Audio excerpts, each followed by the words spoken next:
Hello नमस्कार दोस्तों, स्वागत है आपका नित्य एग्जाम पॉइंट के वीकली करंट अफेयर्स में। दोस्तों आज है संडे और आज हम लोग वीकली करंट अफेयर्स पर चर्चा करेंगे। तो अभी तक हमारे चैनल को सब्सक्राइब नहीं किए हैं तो सब्सक्राइब कर लीजिए, साथ ही बेल आइकन को जरूर प्रेस कर दीजिए। आज हम लोग 17 से 23 अगस्त तक के महत्वपूर्ण जो करंट अफेयर्स हैं आपके एग्जाम के पॉइंट ऑफ व्यू से बहुत अच्छे हैं, उनको हम कलेक्ट करेंगे और उनको देखेंगे।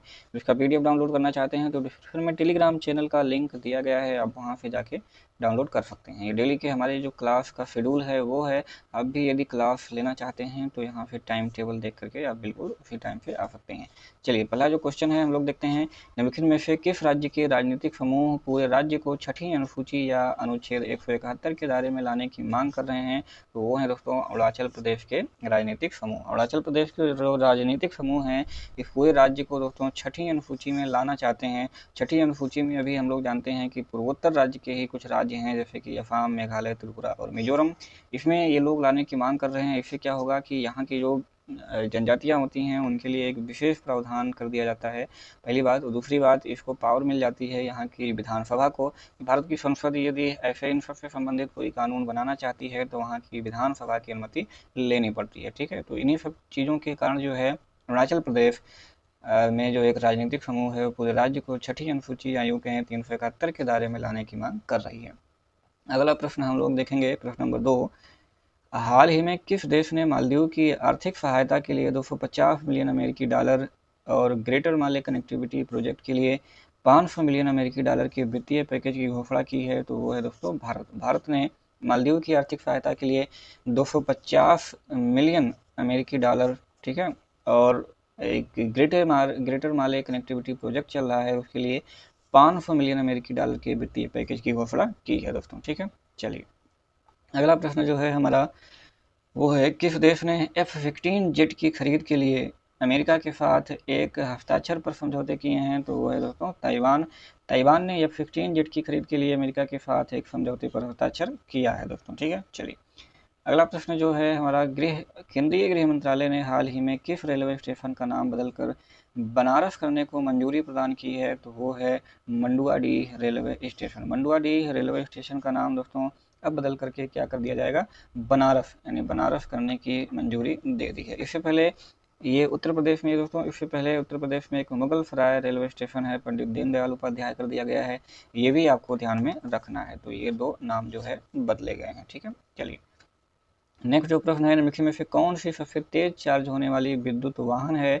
तो वो है दोस्तों लूसिड एयर सेडान। तो पहले टेस्ला थी, पहले क्या थी, टेस्ला थी, ठीक है। अब इसका स्थान कौन लेगा, लूसिड एयर सेडान, ठीक है। लूसिड जो एयर सेडान है वो बहुत फास्ट चार्जिंग होती है और ये जो है विद्युत वाहन है। तो लूसिड एयर सेडान जो है दोस्तों वो 30 मिनट में ही चार्ज हो जाएगी और 500 किलोमीटर चलेगी, ठीक है। चलिए अगला जो है, निम्नलिखित में से किस देश ने बांग्लादेश की तीस्ता नदी परियोजना के लिए 1 बिलियन कर्ज देने की घोषणा की है? तो वो है दोस्तों चीन, ठीक है। चीन ने बांग्लादेश की जो तीस्ता नदी परियोजना है उसके लिए 1 बिलियन जो है अमेरिकी, सॉरी 1 बिलियन कर्ज देने की जो है वो घोषणा की है। जबकि जो बांग्लादेश है इससे कुछ कम का ही मांग किया था, लेकिन चीन ने जो है क्या किया है कि पूरा का पूरा 1 बिलियन जो है देने का वादा किया है, ठीक है। इससे क्या करेगा दोस्तों कि चीन जो है बांग्लादेश में भी अपना पैर जमाने की कोशिश करेगा। चीन के पास पैसे की कमी नहीं है, बहुत है, और वो पैसे दे करके, यानी यूँ कहे कि जो आसपास के छोटे छोटे देश हैं उनको उनमें निवेश करके उनको कर्ज दे करके अपनी जो है स्थिति मजबूत करने में लगा रहता है।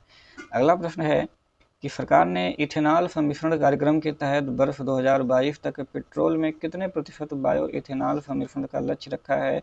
तो कुल 10% का लक्ष्य रखा है इथेनॉल सम्मिश्रण कार्यक्रम। अगर ये 10% जो है बायो इथेनॉल अगर उसमें मिला दिया जाता है दोस्तों, तो जो कच्चे तेल का आयात है, कच्चे तेल का जो आयात है उसमें काफ़ी कमी आएगी, ठीक है। यानी जब हम ये 10% मिला देंगे तो इससे जो हम आयात करते हैं वो हमें कम आयात करना पड़ेगा, ठीक है। चलिए तो ये एक इसका सबसे ज़्यादा फायदा है। अगला जो प्रश्न है, भारतीय रेलवे किस राज्य में दुनिया का सबसे लंबा पियर ब्रिज का निर्माण कर रहा है? तो वो है मणिपुर। मणिपुर में दुनिया का सबसे लंबा पियर ब्रिज का निर्माण कर रहा है कौन, भारतीय रेलवे, ठीक है।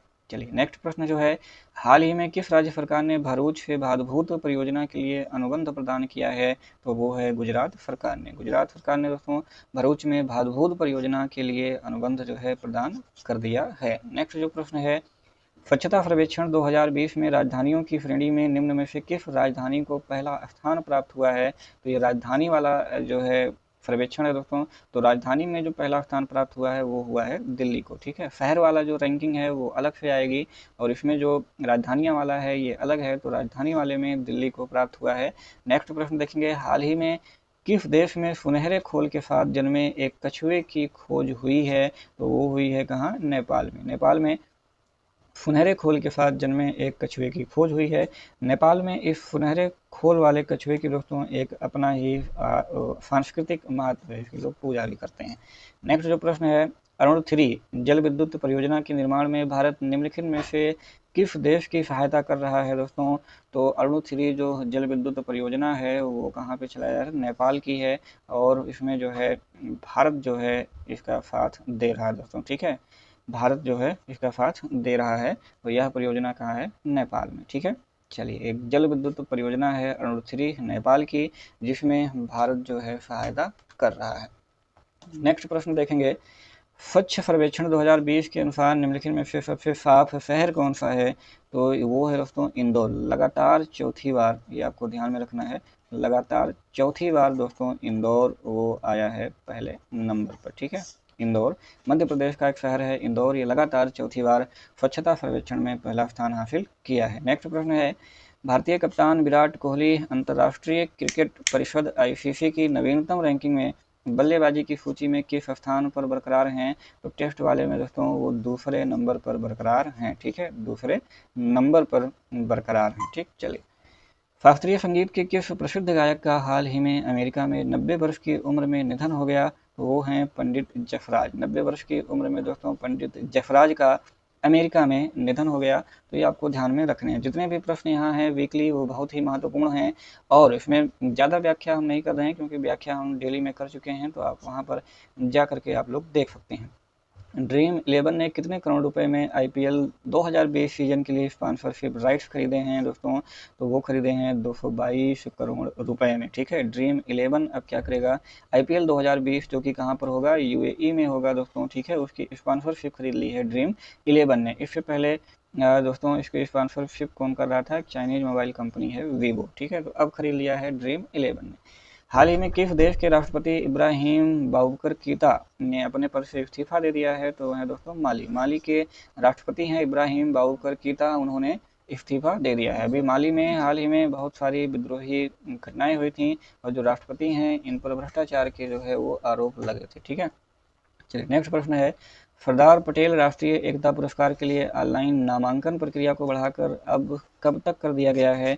तो वो कर दिया गया है 31 अक्टूबर 2020 तक। 31 अक्टूबर 2020 तक इसकी जो डेट है ऑनलाइन नामांकन प्रक्रिया उसको बढ़ा दिया गया है। अगला प्रश्न है, centre for monitoring Indian economy CMIE के मुताबिक कोरोना संकट की वजह से लगभग कितने लोग नौकरियां गंवा चुके हैं? तो कुल 1.9 करोड़ लोग कोरोना संकट की वजह से अब तक नौकरियां गंवा चुके हैं। 20वां प्रश्न देखेंगे, भारत और किस देश ने हाल ही में अपने रणनीतिक द्विपक्षीय संबंधों को नई मजबूती देने हेतु एक सांस्कृतिक समझौते पर हस्ताक्षर किए हैं दोस्तों? तो वो है इजराइल, ठीक है। भारत और इजराइल ने अपने राजनीतिक द्विपक्षीय संबंधों को मजबूती देने हेतु एक सांस्कृतिक समझौते पर हस्ताक्षर किए हैं दोस्तों। नेक्स्ट प्रश्न है 21 की हॉकी इंडिया कोविड महामारी को देखते हुए 61 जरूरतमंद खिलाड़ियों को कितने हजार रुपए की आर्थिक मदद देगी दोस्तों? तो वो देगी 10,000 रुपए की, ठीक है। तो जो 61 जरूरतमंद खिलाड़ी हैं उसमें कुछ सीनियर हैं कुछ जूनियर हैं, उनको दोस्तों 10-10 हज़ार रुपये की जो है वो मदद देगी हॉकी इंडिया, ठीक है। चलिए, अगला प्रश्न है, भारतीय अक्षय ऊर्जा दिवस निम्न में से किस दिन मनाया जाता है? तो भारतीय अक्षय ऊर्जा दिवस दोस्तों निम्न में से 20 अगस्त को मनाया जाता है। कब? 20 अगस्त को मनाया जाता है, ठीक है, 20 अगस्त को। तो दोस्तों आज का जो हमारा ये वीकली करंट अफेयर्स है यहीं पर समाप्त होता है। इसमें हम लोगों ने जो भी 21-22 क्वेश्चन देखे सप्ताह के, वैसे तो डेली हम लोग 10-10 क्वेश्चन सॉल्व करते हैं, यानी वीक में कुल मिलाकर के 70 क्वेश्चन बन जाते हैं। लेकिन नहीं, इन 70 क्वेश्चनों में से जो भी आपके एग्जाम के लिए महत्वपूर्ण हैं 20 से 22 क्वेश्चन, उन्हीं को केवल यहाँ पे कवर किया गया है, क्योंकि जो महत्वपूर्ण प्रश्न हैं वही आप तक पहुँचें। तो दोस्तों खत्म करते हैं हम लोग आज का वीकली करंट अफेयर्स। वीडियो देखने के लिए बहुत बहुत धन्यवाद। जय हिंद, जय भारत।